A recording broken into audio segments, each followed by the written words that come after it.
James at Barber Creek. Today we're going to discuss the MDT double pole bipod. So MDT has been sending me stuff for a little bit now, wanting me to review it because they know I give honest reviews and I don't take monetary funds for doing it. I do it for my students. So what's interesting about this bipod, and I'll kind of show you, first of all, it's got spikes on it, so be careful. My bench has carpet, as you can see. Get my hand in here. These do come out. You push that little pin and you can put rubber feet on them, but these are really good spikes for hunting.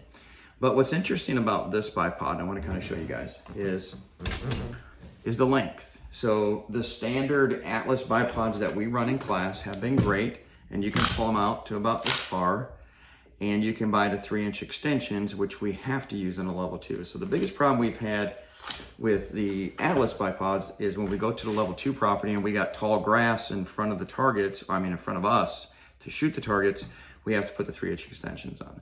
And I will tell you, probably without exaggerating, over the last 2 years, we've lost 2 of them because it's just that little push pin that holds it in. So again, not a big failure, but it can be a little hindrance if you're on a hunt. So I'm gonna push this lever and pull this out, and there's a reason for that. This is a Picatinny rail. What I find interesting that MDT did is they made a mount which allows it to mount to an Arca rail, which you're gonna see. This is my personal 28 nozzler, all cool engraved and all that stuff. Yeah, 28 nozzler. That's that nice terminus action on there. And what they did, if you look on the actual mount, I'm gonna turn it sideways, they made it so it not only fits an Arca rail, but it fits a Picatinny rail without having to get a separate mount. So here's the pick rail on the school gun. And as you can see, it fits the pick rail perfectly, all right? So I like that. I like it that I can switch it between my personal guns. When I run the Atlas bipods, what I have to do is I have to change the head or buy a second bipod if I'm going to one gun that's an Arca rail mount or one gun that's a Picatinny mount. All right, so let's kind of look at this thing. So interesting enough, as you can see, of course, it's going to fold forward so you can store it. It has in between little marks. You pull these little buttons down. And let's look at what else it does. So on the back, it has these buttons, and you push them in, and you can see that it allows it to go really wide, medium, and then all the way down. So when I'm shooting at 100 yards trying to get my initial 0, this is what I'm going to use, is like this. Okay? We're not done yet, so bear with me. All right, let me put this back on the 28 nozzler. This was always my favorite long-range gun. This is the gun I supposedly broke the record in Montana on the Crow Indian Reservation for the longest one-shot kill. I won't tell you what that was, but that's okay. All right, so if you can see this, watch how much swing it's got. That's a lot. It's got a lot of swing. The other thing is tilt. I can tilt it, no problem, just like you can most bipods, but this one's really good. Look at all that tilt. I'm laying the gun almost down completely sideways. It's a pretty interesting little setup. Here's the big thing. I was just talking about it with the other bipod, the Atlas, is on the level 2, if I set this at normal, this has what's called a single or double pull.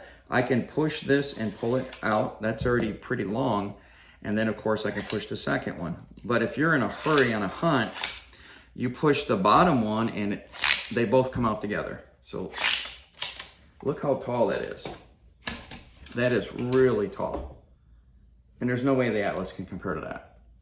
So if I throw the Atlas on the school gun, even if I had the 3-inch extensions on it, it's not gonna go that high. You can see that the school gun's kind of hidden behind a 28 nozzler. So again, I'm not telling you guys that have the Atlas that you need to go with a different bipod, but bottom line, if you need length and versatility, this is a nice bipod to have. Now I haven't weighed these, but I think this one is just a little bit heavier than the Atlas. They are sending me, don't quote me on this, I think 2 others. One of them is their lightweight bipod. I think it's called the ground pod. And they're probably gonna end up sending me their really long one for like seated and stuff like that. But so far, impressed. I really like this because like I said, when I'm shooting at 100 yards, let me twist this, hope you guys don't get dizzy. When I'm shooting at 100 yards, I can get right on the 100-yard perfect. I'm absolutely on the 100-yard right now.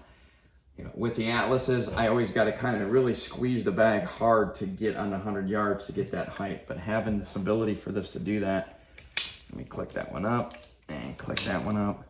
And again, this is interesting as far as the tilt goes. So, back on track. Let me get that in. There we go. This is the MDT. I believe it's called the Gen 2.